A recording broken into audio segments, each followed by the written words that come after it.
and welcome to the Cult Cinema Circle podcast. My name is Jesse, and I'll be your host. So on today's episode, we're going to head over to a fun little party in the woods with some of our girlfriends, We're going to head over to the weird quarry that has like a bus at the bottom of it with the ghosts of dead children. And also we will try to fight for our life against a little boy demon thing in like footy pajamas, but whatever. Besides all that though, today we're going to be covering a little movie from 2007 or 2009 depending on what you think, called Trick or Treat. So welcome to the wonderful month of October, the spooky month of the year. All the spooky things are coming out, and that's all fine and dandy. And on this particular show you're listening to right now, we will be, over the course of this month, going over a bunch of different spooky movies, so hope you're into that. But my history with Trick or Treat is a fun one, I think. I'm pretty sure, if I'm not mistaken, I saw this movie at least back in 2009 or 2010. I feel like I had a friend who knew about it or something like that. Like or borrowed someone's DVD of it or something. I don't exactly remember, but like, I just feel like I saw it at least when it had come out on DVD or I knew somebody who had it or whatever. Right. And then, funny enough too, this was like 2 years ago or something like that.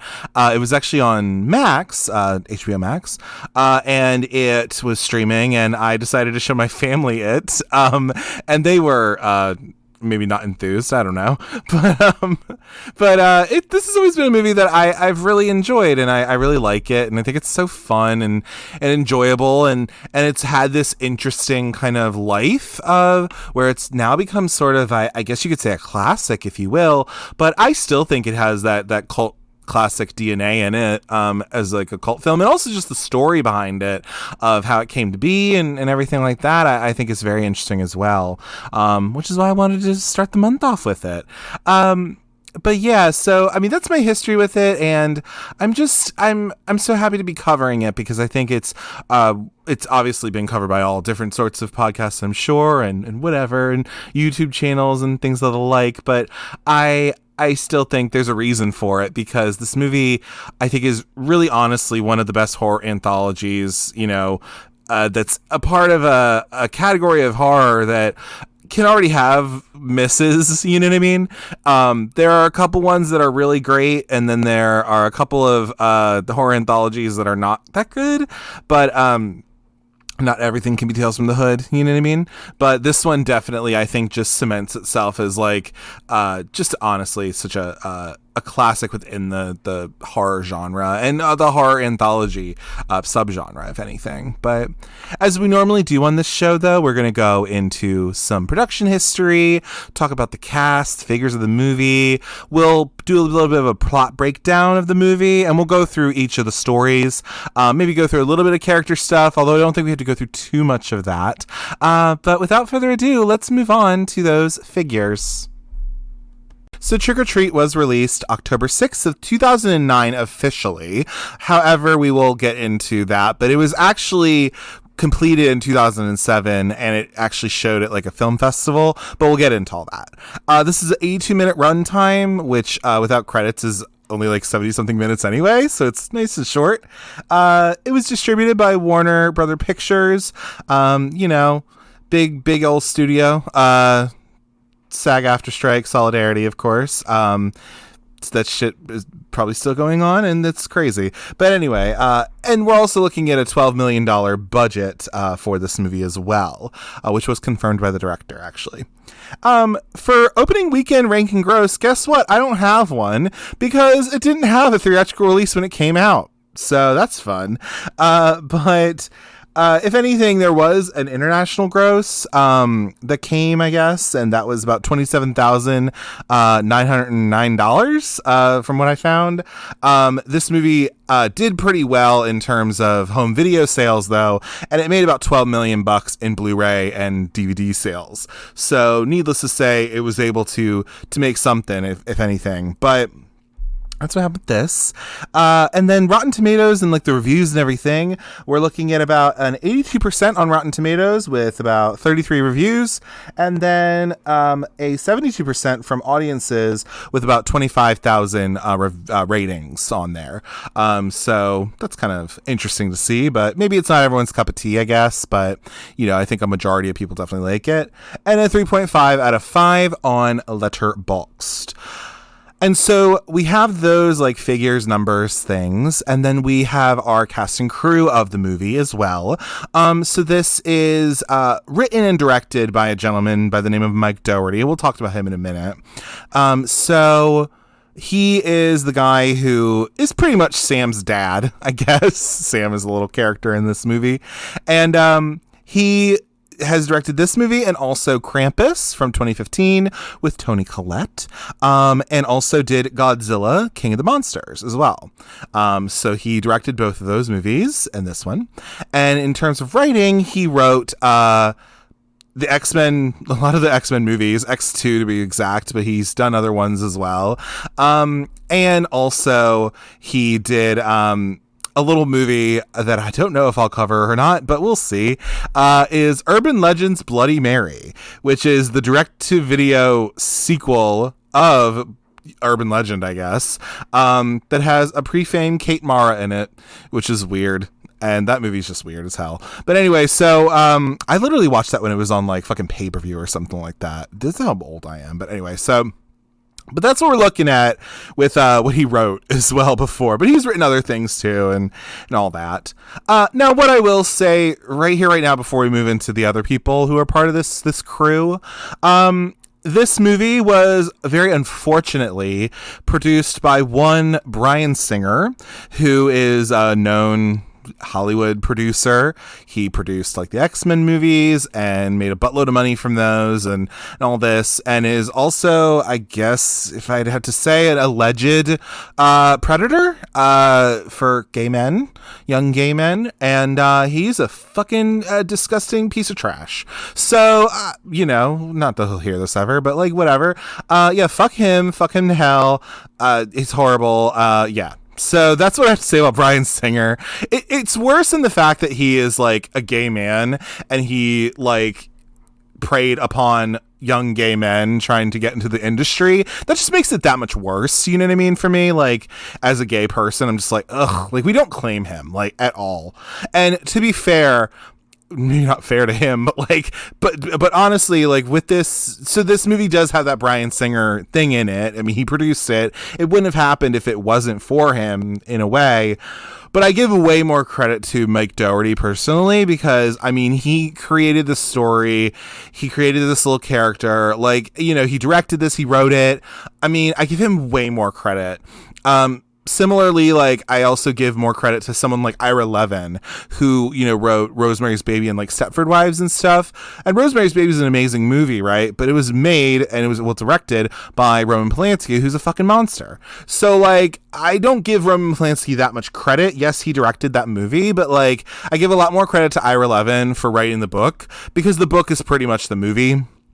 And so I give a lot more credit to him than I would someone like Roman Polanski. On this side, I give a lot more credit to Mike Dougherty, who seems like just a cool dude, than that piece of shit Bryan Singer. But anyway, off my little soapbox and my I hate Bryan Singer fan club thing, we're going to move on to the other rest of the crew. But I, of course, had to bring it up because, you know, got to bring that shit up because you kind of can't not bring it up. But anyway, because he's on this fucking Blu-ray and shit with the like special features and stuff. So anyway, but then we have like our composer Douglas Pipes, who has done movies like The Babysitter on Netflix and also Krampus. So he worked with Mike Dougherty again, and he also did a little movie right around the same time that this movie came out, or around the time that it was being filmed. Was actually he did Monster House. He was the composer for that, which is like a little like it's not Disney, but it's like it's a Warner Brother movie, I'm pretty sure, and it's like a 3D animation type movie. Really interesting. Go check it out if you want to. And then cinematographer is Glenn McPherson. The only thing I really found that he did that was like kind of note is doing some of the Resident Evil sequels. Like he shot some of those. He's done other things too, but that was something that kind of jumped out at me, if you will. which I thought was kind of interesting.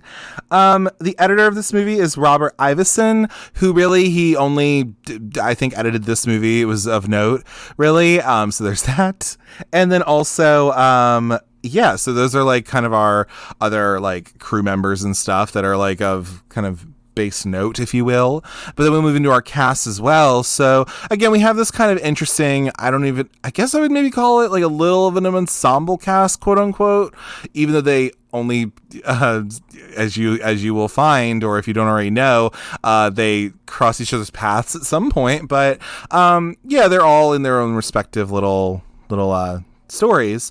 But we have like Dylan Baker, who plays the principal of a middle school, I think, and he is he's the guy. He's in let me see. He's in Spider-Man 2. He's in Requiem for a Dream. He's in all sorts of movies. He's Dylan Baker, you know, and he came onto this project.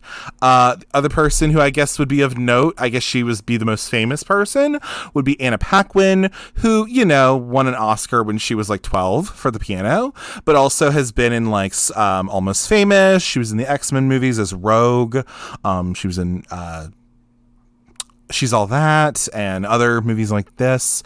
You know, she was in all those kinds of ones. And she was in True Blood, of course.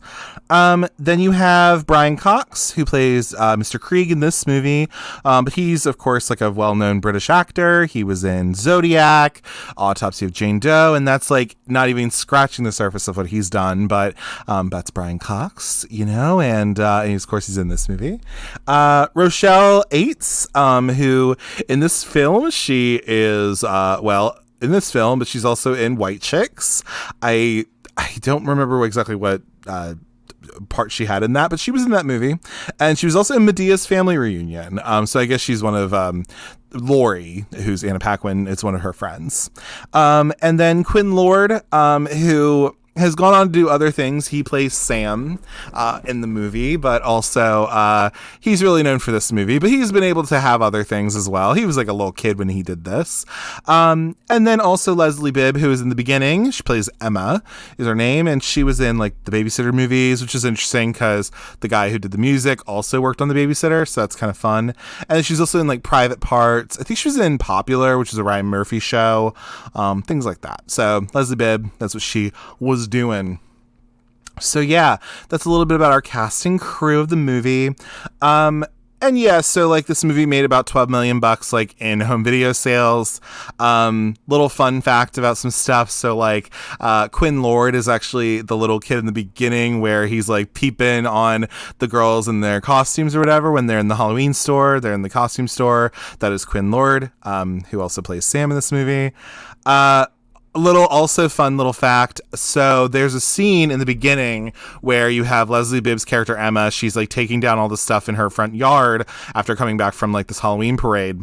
And there's a scene where she's taking the shit down in her yard. And there's a guy who's like ominously looking at her from across the street. And he has like this weird mask on or whatever, right? And then we find out that he like is just some kid who's like waiting for his friends to pick him up or whatever. But that guy is actually a actor by the name of Jesse Haddock. Great name, by the way. But he is actually married to Thomas Dekker.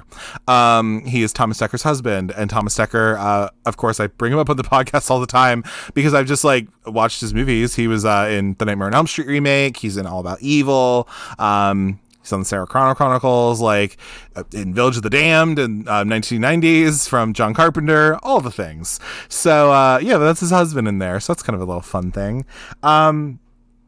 Also funny thing as well, so you'll hear this in maybe a couple weeks, but there are two actors that are pretty much extras in this movie. They're not like super important actors in the film. But like they are actually, there's two people who are in this movie who then ended up who actually before this had played 2 of the 13 ghosts in the movie 13 Ghosts from 2001 by Steve Beck. And those were Laura Mennell, who plays the bound woman in 13 Ghosts. She plays the person who that vampire person guy kills at that Halloween parade, like in the alley or whatever. That's her. And then C. Ernst Haith, I believe.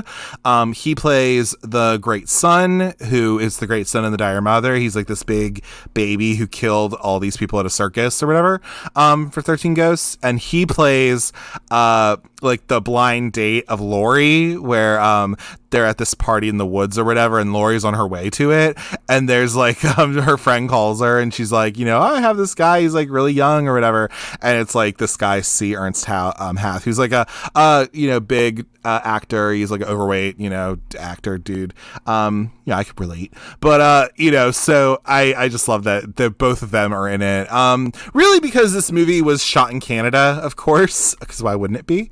But yeah, so I mean, it makes sense that they would just use Canadian actors, of course. Jesse Haddock himself is Canadian, I think, too. So like, it makes sense that they just had these people and they used them. Why not? But yeah, so there was that. Now, to talk a little bit about just production in general, we got to talk a little bit about just who Mike Dougherty is, and also how he came to like make this film. So Mike Dougherty, he is from Ohio, if I'm not mistaken. Yes, he's from Columbus, Ohio, and so he really grew up, and he was always a fan. He's a October baby, so happy early birthday, Mike Dougherty. His birthday is on the 28th of October. So he always grew up with like this interest in Halloween because it was right around his birthday, but he always just really liked it, right? And so he ended up, he was growing up making like little things here and there, wanted to be a filmmaker. So he went to Tisch School of the Arts, of course. And he actually, as part of this, he did a little movie in 1986 called Season's Greetings, which we'll get to in a minute. But yeah, and he is of Asian descent. His mom is Vietnamese and his dad was Irish-Hungarian. So there's a little bit of that. But yeah, like he did this little animated short film called Season's Greetings, and it was just a hand-drawn film. It marked the debut of Sam, which again we'll get to in a little bit. But he then went on to, but he didn't really do anything with like animation, like he wasn't going to do that. So he ended up co-writing several scripts, screenplays, including, of course, what I just mentioned, X2, which was the sequel to the X-Men movie that was released in 2003. And he also did like Urban Legends Bloody Mary, and then he did Superman Returns as well. So he was just, writing scripts beforehand, and then he got his chance, with the help of Bryan Singer, because, they were working on the X-Men movies at one point, and also I think Superman movie. They wanted him to be like, hey, you know what? You should go do this movie. So that's kind of how it really came to be, honestly. It really was just the idea that, like, it was this, little short that came out, which you can find on the Blu-ray. I have the Blu-ray from Scream Factory. It's a little collector's edition or whatever.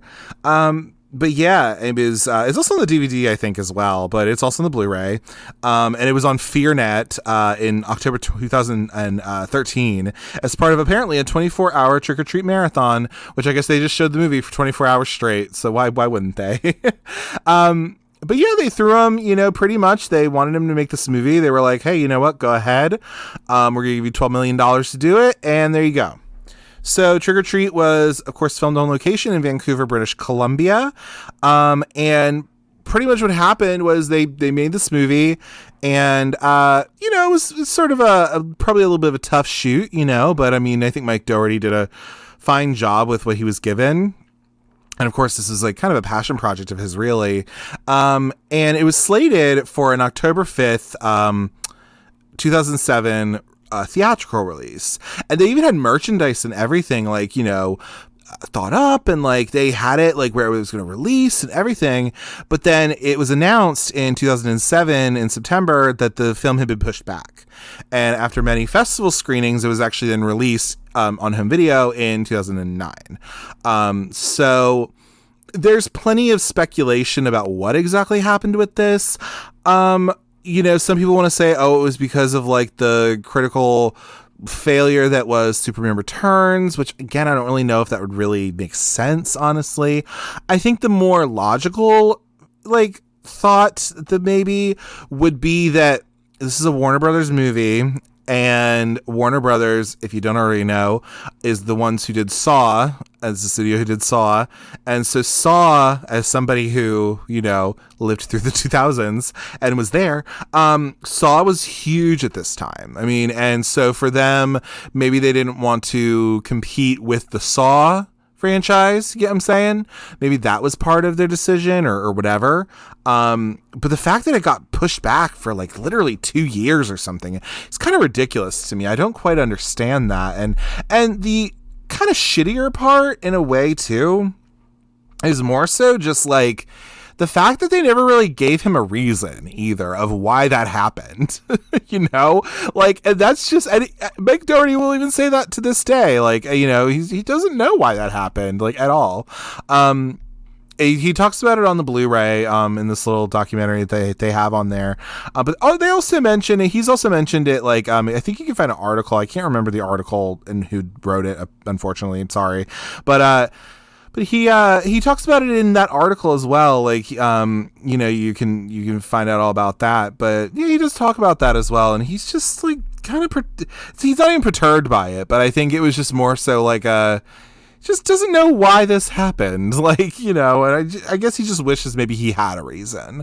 But this movie really kind of went, in a way, it kind of found a life of its own, really. In a weird way, it was able to come out, and I think it was a lot of word of mouth too, because it didn't get that theatrical release, so you didn't have people who could go to the movie theater and see it, you know, and so it was very much like, you know, oh, hey, if you like horror, like, you should check out this Trick or Treat movie, like, it's really good, or like whatever, right? And so I just think, like, in this way, I mean, I just think, like, that's kind of the interesting thing about a movie like Trick or Treat for me, is that, like, it is a movie that it had its own little, you know, it had to have a kind of a cult following because it wasn't something that was released traditionally. And Mike Dougherty has even said specifically that, you know, he's happy with how this kind of all went, you know, even though he didn't get his reason of like why the hell they pushed this movie back. But, like, you know, he feels like this is how this movie had to come out, you know, and that's totally fair. I mean, like, you know, you make lemonade out of lemons, right? You know, so, but like, yeah, I think that's totally understandable. Like, you know, whether it matters or not, like, why they pushed it back. But I think the fact that it has such a strong fan base now of people who, you know, love this movie and they enjoy these characters. They think Sam is so cute. They have merchandise of him. They have shirts of him, things like that. I just think that's so nice. And I just think it's like so indicative of just like how this audience has that. And, exactly what it needed to be. It had to, you know, have this little kind of cult fandom of it, so that people could really understand, like, hey, this is actually a pretty decent movie and it's actually pretty good, you know? So that's what I think about it, at least. Yeah, I'm trying to think if there's anything else before we move into any kind of a plot breakdown or like anything like that, of this film, but I don't have anything else really to say. I mean, you know, really, it got its release, it got a theatrical release in 2022, where it was shown, I think, probably as part of like Fathom Events or something, or something where they showed it during Halloween, or during that month of October. I'm sure you could still catch it. I'm pretty sure, like, you could still catch it around your area if you look up Trick or Treat. You'll probably find some sort of, if you're near a major city or whatever, or even just like a bigger city than maybe where you live, you could find like a theater that might show it around that time. Just kind of fun, and again, that kind of just speaks to the audience that it has, and the impact that it has had on the horror genre as a whole, you know. And it's cool to see somebody who, I think Mike Dougherty is some sort of a fan of horror, of course, and I think why wouldn't he be? And so but I also think like he's a fan of Halloween. Like he's a fan of the holiday as a whole, and he wanted to pay respect to the holiday in this way that he knew how. So yeah, I think that's probably the biggest thing. But without further ado, though, we've kind of talked about, how the movie came to be, the little bit of production history we have about it, but we're now going to move into just like a plot breakdown about what exactly is Trick or Treat about. So to do a little bit of a plot breakdown, so pretty much this movie takes place on Halloween night in the fictional town of Warren Valley, Ohio, which makes sense because Mike Dougherty himself is from Ohio. He's from Columbus. So this plot follows like a non-linear narrative. So these are all their own separate stories, and they intertwine at some point, which I'll talk about during the course of the summary. But, generally that's what this is, with characters that cross paths throughout the movie. But at the center of the story, we have Sam, who's a peculiar little trick-or-treater in a burlap pajama costume, who appears to, I guess, enforce the rules of Halloween in particular. So Sam, of course, is from the Season's Greetings cartoon that I was talking about a little bit earlier. But that is that. And he's also, he's named kind of after Samhain, weirdly enough. So if you've ever seen Halloween 3, no, not Halloween 3, I think it was Halloween 2. I think it was Halloween 2, actually, where somebody writes Samhain on a blackboard, but Donald Pleasance, good old Dr. Loomis, he said Sam Hain. Well, it's Samhain technically because it's Celtic, but Sam is kind of named after Samhain in a way, which is kind of fun. But yeah, so the opening scene, we have our opening scene, which is Emma, played by Leslie Bibb, her Halloween loving husband, Henry, who's played by, I don't even know who he's played by, but he is, they're coming back from this Halloween parade, pretty much. And so the guy who played Henry was just a Canadian actor. He was on Battlestar Galactica. Nothing too insane, nothing too crazy. I don't think he was in anything like super crazy of note or whatever. Do you know what I mean? But like, whatever, Canadian actor, it's fine. Anyway, so like they're coming back from this little Halloween parade in the town, as you do. And so she hates Halloween, Emma does.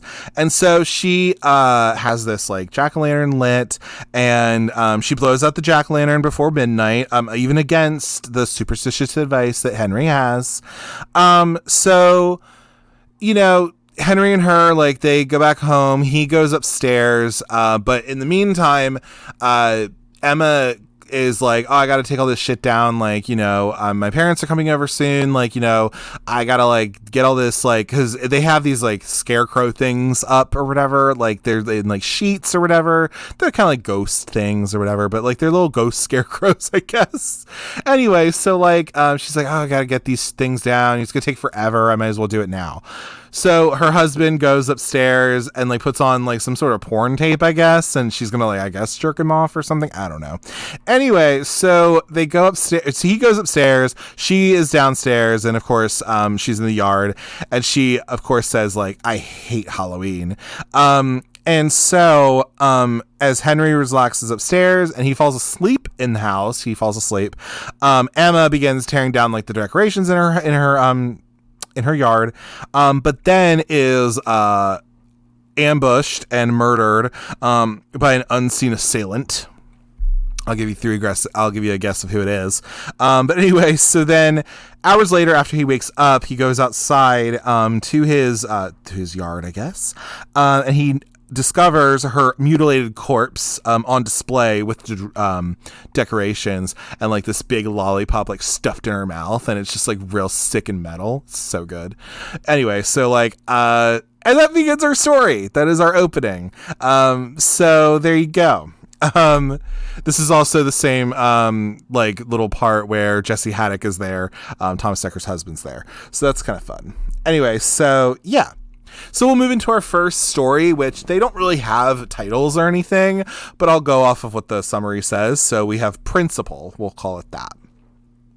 So Charlie is this little overweight kid who is vandalizing jack-o'-lanterns in the neighborhood, and he is stealing candy. So he steals candy from an unattended bowl, which was left by his school principal, Stephen Wilkins, played by Dylan Baker.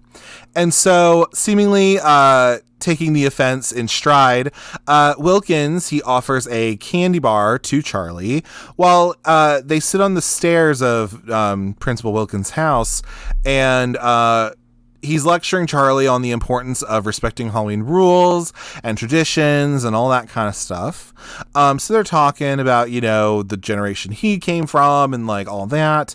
And so Charlie gradually feels more sick until he pretty much starts to vomit chocolate and blood.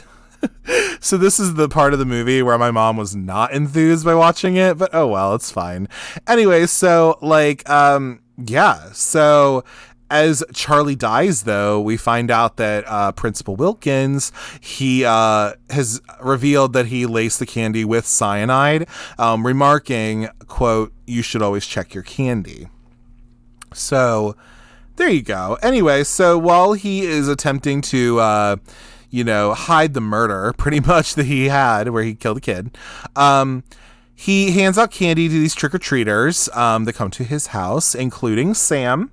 And so Wilkins, pretty much what he does is he attempts to try to bury Charlie in his backyard because he just has like a grave dug up back there. And anyway, so he is going to bury the body in his backyard along with a body of another victim apparently he has. But he is continually interrupted by his young son, Billy, who's really annoying. If you hate kids, then, you might find him annoying, which I think is the point. Anyway, so then, his cantankerous elderly neighbor, Mr. Krieg, lives next door, and his dog, Spite. Or I thought it was Spike for some reason, but maybe it's Spite, I guess. Anyway, so Mr. Krieg comes out because, apparently Wilkins is making noise or whatever. And the other victim turns out to still be alive, though. He struggles in his sack. And what Wilkins does is he just beats him to death with a shovel. So, he can't, discern any of the noise or whatever.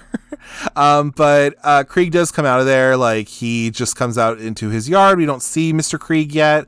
We just hear his dog. And we also just hear him. He says that it smells like a dead whore out here, which I thought was just like a really silly line. But anyway, so he then goes back into his house.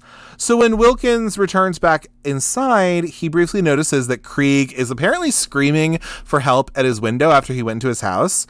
So he brushes him off because he was a dick to him, before something seems to attack Mr. Krieg, but we'll get to him. Anyway, so then Wilkins, because his son wants to go to he wants to go somewhere. I think he wants to go to the parade or something, or whatever. Anyway, but Wilkins guides Billy downstairs to carve a jack-o'-lantern because that's what he wanted to do. Billy wanted to do a jack-o'-lantern. And he's been hiding a knife behind his back the whole time. And so after some hesitation, he's down there with his son, and Wilkins appears to stab Billy. We think that he's going to kill his son because obviously he just killed this one kid. I'm assuming he probably killed some other kid, I guess. Anyway, Billy, though, we find out, is unharmed, and it is revealed that the knife was actually plunged into Charlie's severed head, which was the jack-o'-lantern that they are about to carve together. And isn't that nice and wonderful? That's so sweet and so loving as a parent, really. So yeah, that's our little story of Principal. So this is our intro to Principal Wilkins. He'll come up back in the story in just a little bit. We're then going to move into our next story, which is Halloween School Bus Massacre. So, as part of these trick-or-treaters we've seen, a group of teenage trick-or-treaters, Macy, Chip, Schrader, and Sarah, they are collecting jack-o'-lanterns, in their neighborhood. When they meet, I guess a classmate of theirs or something, or they become aware of her.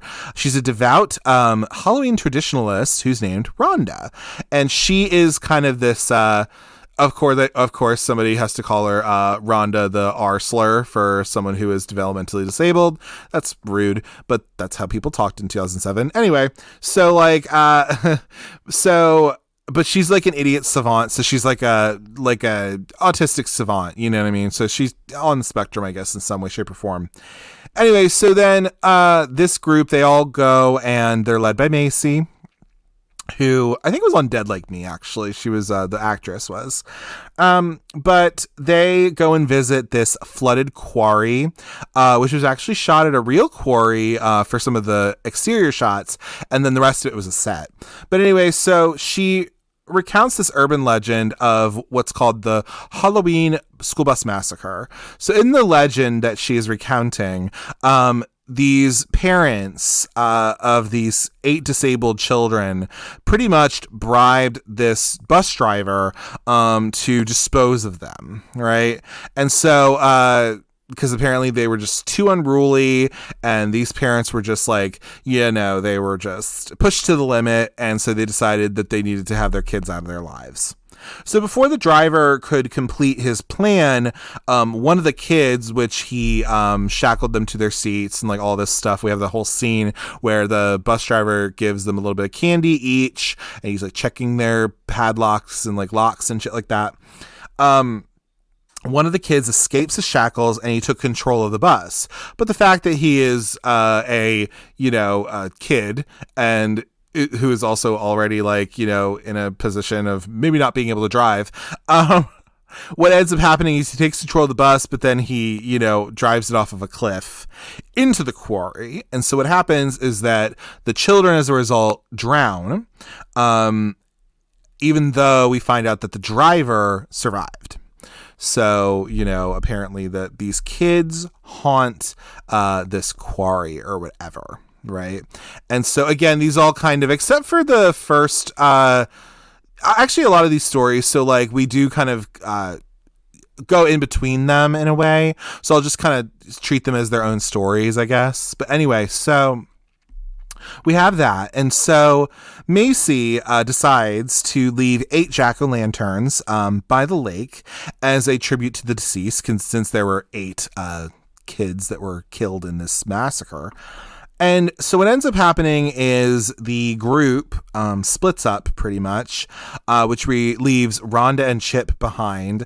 And Rhonda, of course, is like this, kind of outsider person. And Chip is also kind of like he's in this friend group, but like he's kind of like the chubby one, like, kind of seen as like whatever. Anyway, but Rhonda, what ends up happening is that Rhonda ends up going down this like little elevator thing. She goes down there with Chip, I think, too.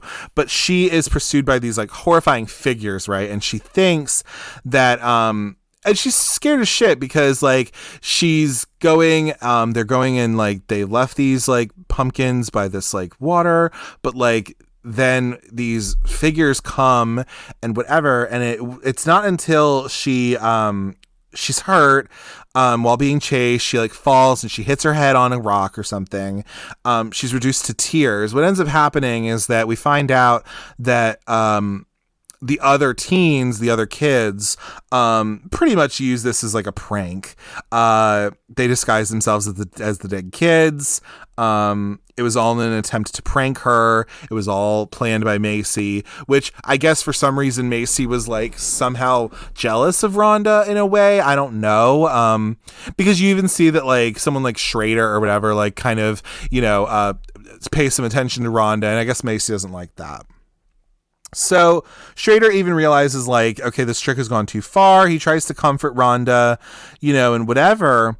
But then, what ends up happening is that after Macy kicks a jack-o'-lantern into the water, there are actual undead children who emerge as pretty much zombies, I guess, from the lake, and they attack the teens. And so like they're chasing after them and like they're coming, and it's like really fucking creepy and scary.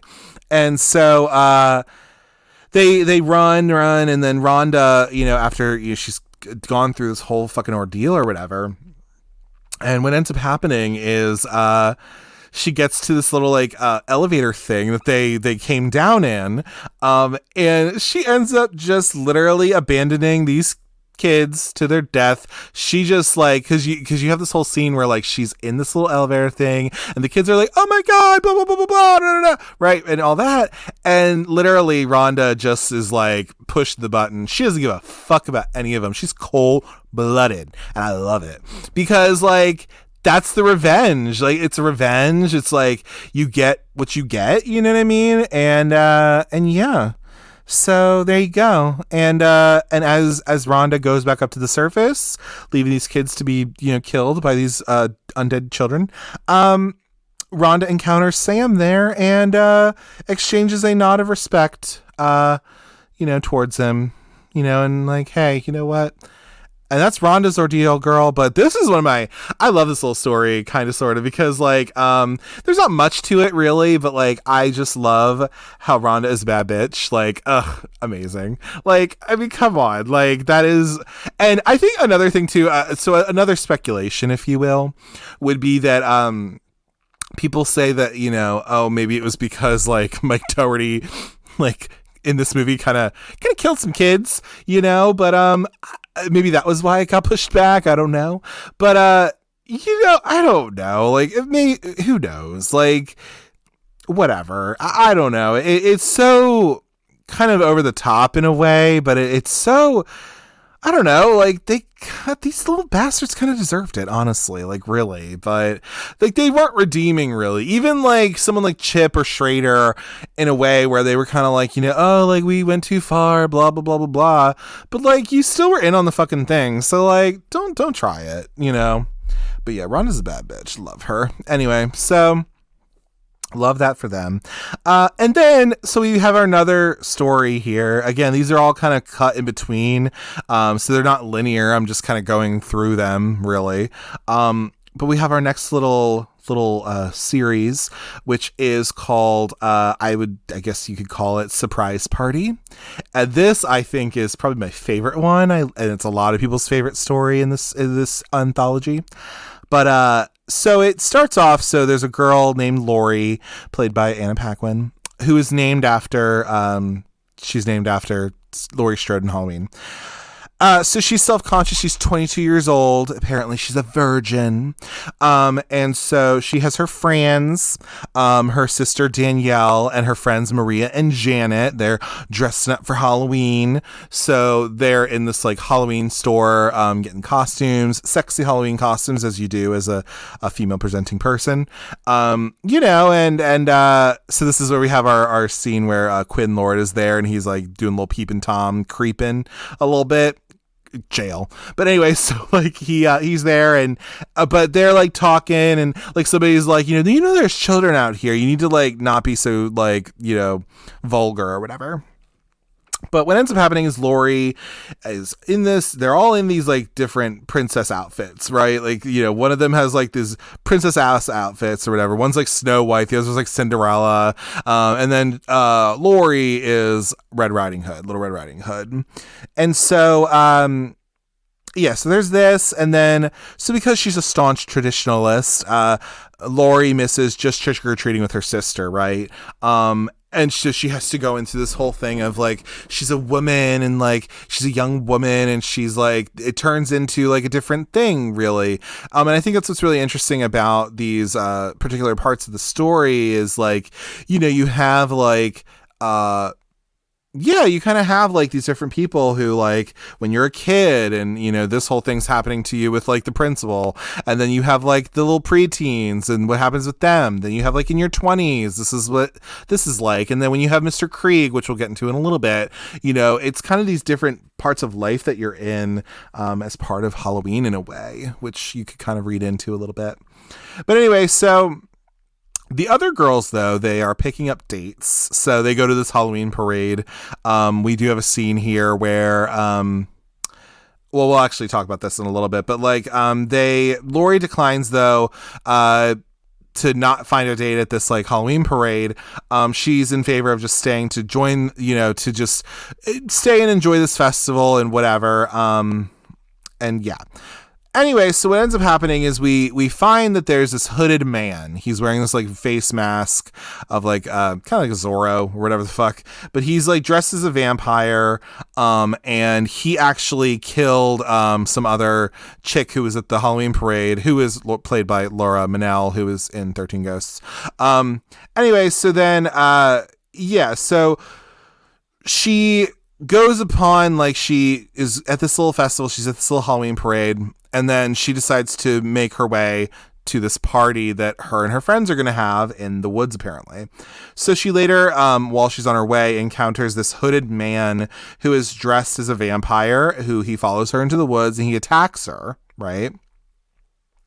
So then, we have this, and we have that whole scene with her and him, like, he's gonna bite her and everything. And then we see that there's a bundle of red cloth, because we also come back to this party in the middle of the woods, right? And so all of her friends are there, and they're all in their little costumes, and they're partying, and they all found, like, you know, they have like the cashier from the Halloween store who they like kind of flirted with, and they were like, hey, you should come to this party. And like they were getting this party together, right, of like 20 somethings. And so a bundle of red cloth falls from a tree, though, and it reveals that it's this bloodied and frightened vampire. It's this guy who's dressed like a vampire that we just saw. And so Lori remarks, because she comes out of the wilderness, and she says that he bit her, pretty much. And what they do, and he's hurt, but like they unmask him, and we are revealed to see that it is actually Steve Wilkins, because we do have a little bit of like this, like the thing that happened earlier with him, you know, his story, it happened earlier, so this happened later after that. But yeah, he was seeking out victims at the festival. Now, whether or not he was actually a vampire, maybe he was, I don't know, but okay, that's apparently what we're to expect. But he is in for a rude awakening, because what ends up happening is we have this whole scene where he is laying on the ground, and they decide they're going to start doing this whole like fucking, you know, they're going to start getting into the party, you know what I mean?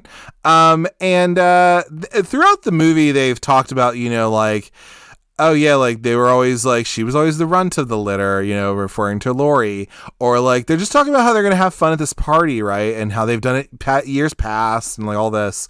But we end up finding out is that Lori and her friends are actually revealed to be werewolves. And so they shed their clothing and their skin before pretty much feasting on their dates that they have now killed. And so because it's her first time consuming somebody, Lori transforms and she eats Principal Wilkins. And while on a log he's sitting on there, Sam is just watching all of this go around him, and you know, just being an icon. I love this story so much because like it's so out there, you know, and it is so crazy, but like obviously like part of what you're doing in a movie, like you're gonna have some women in it, I guess. And so, and you have these young women who are like these hot young women, like they're attractive young ladies. And so the fact that you turn them from these like hot young women into these like snarling, like, you know, werewolves who are like feasting on these men, it's so punk. I love it. And it's just like so good. They do play a Marilyn Manson song, but whatever. During this, but like it's just so, and also I guess too, like Bryan Singer kind of was a part of like, you know, getting this to happen. Of that scene, I think they were definitely inspired by something like The Howling, for example, or whatever. But yeah, I just think this scene, or this particular story to me, I just think it's so fun because, you know, I just enjoy. Plus, I guess I was also like at the time I watched this in a way, I was closer to that age than I was to like Macy and her friends or whatever. So like, you know, I was going, you know, into young adulthood when I watched this. I think I was like a teenager, so it was a little different, but like, you know, I just loved it. And I think it's just so out there and so crazy that I'm like, how could you not love it? You know? And I don't know. It's really good. I think it's very well done. I think all the actresses in it are great. And I think the effects look really good too. I think that's the other thing about this movie is that the effects are just so fucking good, dude. Like they are, you know, I think part of who was on here, I think it was Bill Terzakis, I think was on this movie. He's unfortunately since passed away, but he was a part of this crew and other Canadian people as well and other special effects artists. So, I mean, they were just like, it's badass. Like, I don't know. I loved it. And I just think that this particular werewolf story is definitely a fun one. And it's one to revisit for sure. I just really enjoy it. So that is my little thing about Surprise Party, if you will. But yes, I love it so much. You know, what big eyes you have. It's like so fun. Anyway, so we'll get to our last story, which we'll call Sam. So Krieg, as we learned earlier, he is a curmudgeon. He hates Halloween and all this, and he is the next door neighbor of Principal Wilkins. So he dresses up his dog to like scare trick-or-treaters on Halloween off of his doorstep. And so he throughout the movie though, so as the night progresses, he's seeing these different like weird things happening. So like his house is egged, his lawn is filled with like ornate jack-o'-lanterns and all this, and the hallway and his ceiling are scrawled with like a bunch of like Halloween and Samhain greetings and stuff. Because again, he's a curmudgeon, he hates Halloween, all of this kind of stuff. But we have this whole scene where like we found that I guess Sam has entered Krieg's house.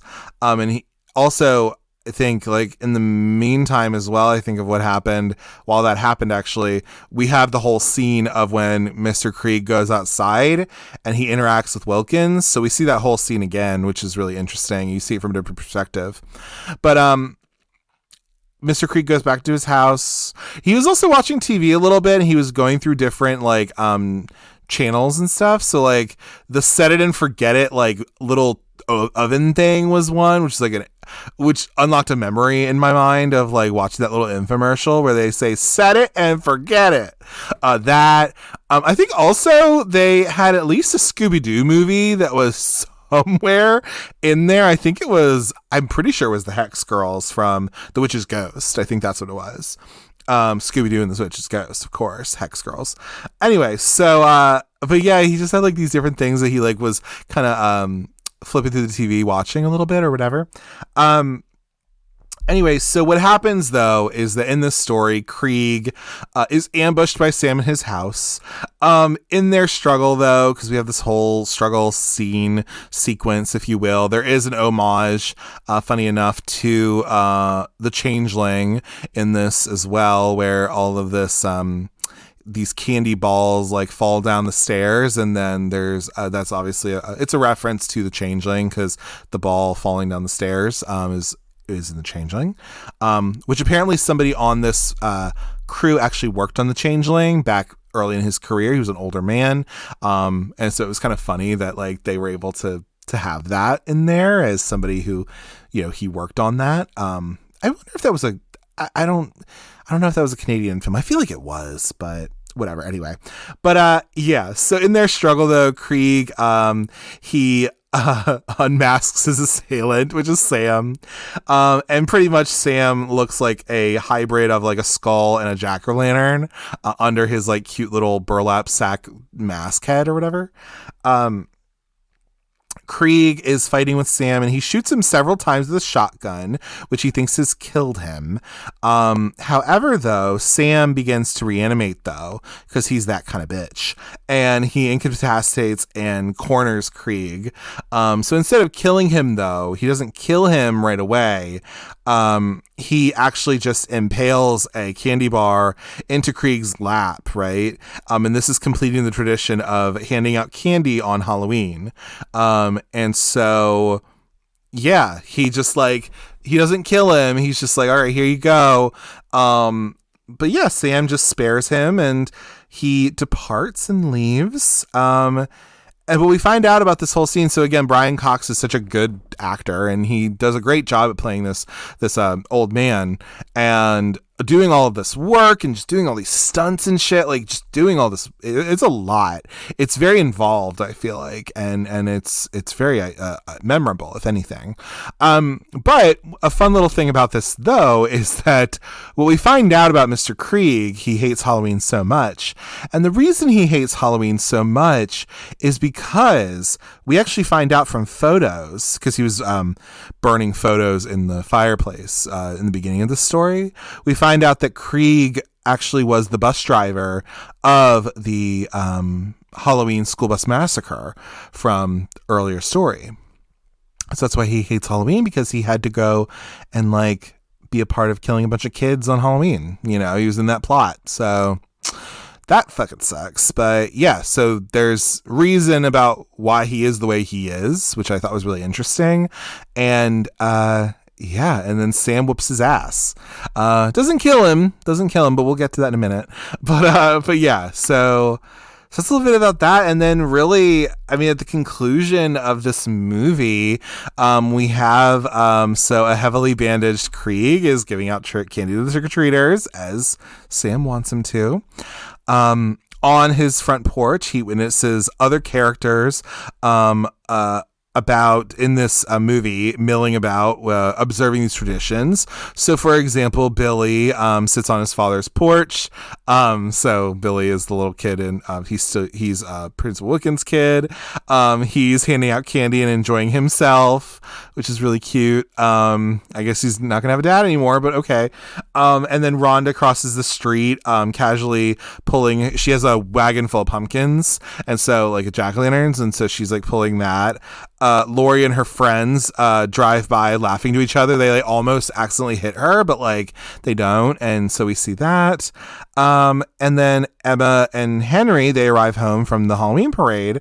And so again, you know, this is where we witness Sam is seeing Emma blow out her jack-o'-lantern, and he moves in to kill her. And so then we have that whole thing. So again, this is all just kind of showing what has happened in this movie, and it all just comes together really interestingly and very well. And then to close out our movie, though, Krieg goes back into his house and he answers another knock on his door. And this knock is he is greeted, though, by the undead children, you know, from the bus, who pretty much tear him apart as revenge for their murder and everything like that. And yeah, that's the end of Trick or Treat. And so, yeah, this little movie, like, you know, I think it's like a nice little to kind of wrap up on it in a way. I think this movie in particular is such an interesting, fascinating look at Halloween, you know, and I'm not going to go too deep into characters or anything like that. I mean, it's kind of hard to do that, like, because these are all very much stock characters in a way. Like, I don't think I'm not going to go and like analyze, like, you know, about these characters in particular.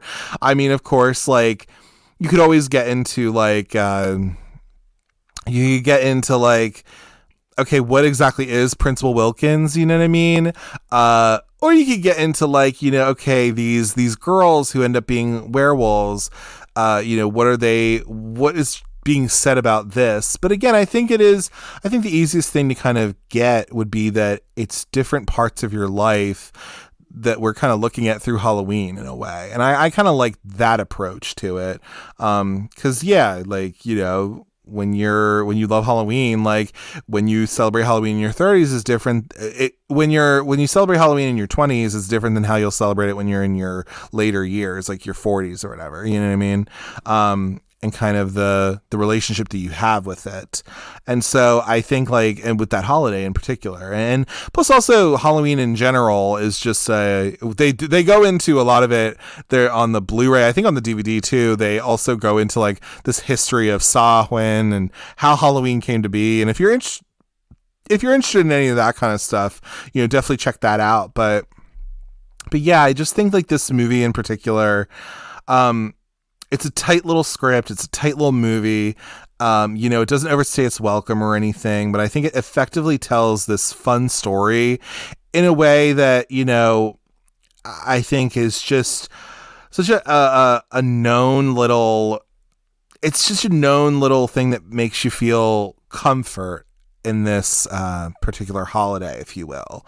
I definitely understand why people would watch this during the month of October, or they watch it on Halloween, along with other movies as well, because it gives them a sense of like, this is Halloween to me and this is what I love and all of that. So I definitely get it. And, that's exactly why I wanted to cover it, because I think it's a great way to start the month, of course, and all of this. But I am just so... I love this movie. I've loved it since I was, however old when I first saw it, when I was like a 17-year-old or whatever. But like, I think Mike Dougherty did such a good job with this film. And I really think like it's nice that he's been able to work after it in a way, but of course, people would love to see more of this, and they would love to see Sam come back up again or whatever. I totally get that. I don't know if it'll happen. I'm okay if it doesn't. I think this is just fine enough. I think it doesn't need to be expanded upon, maybe. I'd love to see Mike Dougherty do another anthology, maybe. That'd be so super cool. I'd love, that kind of thing would be great. I think it's a little, I don't know if we can get Quinn Lord to do it again. I don't know. We have to do that whole thing with, Orphan and Orphan First Kill with Isabella Fuhrman. But yeah, I just think like this movie is so fun. It's enjoyable. It's a nice little watch during October. It plays on AMC as well. So like in terms of where you can find this, a lot of the times, like I said, I saw it on Max, HBO Max. I saw it on there. They do stream it every so often. It was on Shudder before. I don't know if it really comes on the Shudder a whole lot anymore. I don't really know, but it might come on there. I mean, if it's going to show on AMC, it can show on Shudder, of course. But it might be on Max as well. I'm sure it also shows up on Prime as well. Like I said, there is a DVD release of this, and also there is a Blu-ray release of this. The Blu-ray looks good. There's some little bit of extra features as well in that, so highly recommend it if you maybe don't already have. I didn't have either of those, so like I just went for the Blu-ray. It was fine, and I'm happy with my purchase. But yeah, I would definitely recommend, like, please watch Trick or Treat if you haven't already done so. If you're listening to this podcast, you probably have already seen it before, but again, go watch it again and all of that. And yeah, I mean, I just think like I'd love to see more of what Mike Dougherty couldn't do, and I think they should give him money to do things, because I think he's so good, and I think this movie is just a testament to the beauty of Halloween and the spookiness of Halloween and the enjoyment of it as well. So I think it's a great way to kick off the rest of the month. And yeah, if you haven't seen it, do yourself a favor and check it out, because I don't think you'll be disappointed. I think you'll have a grand old time and enjoy yourself during the spooky season, if anything. As always, if you'd like to get in touch with me, you can do so via email at cultcinemacircle@gmail.com in case you want to give any movie or episode recommendations, give feedback on the show, or if you'd like to just say, hey, I'm open to all of it. If you'd like to follow the show on social media, you can do so on Instagram and Instagram threads at cultcinemacircle. I tend to post what I'll be covering for the next week on there, post stories, things like that. On X, I'm at cultcinecircle. On there, I don't really post a whole lot, but if you want to follow the show, it's there for you to follow. And then on Letterboxd, I'm at Jesse, Jesse, Kremp, Kremp, all one word. On there, I log little movie reviews, I'll log what I'm watching, and then it's also a nice way to kind of see what I might be covering on the show in the future. Be sure to rate, comment, and subscribe to the Cult Cinema Circle podcast on your podcatcher of choice, whether that be Apple Podcasts, Google Podcasts, Spotify, or wherever you get your podcasts. I'm pretty much on all of them.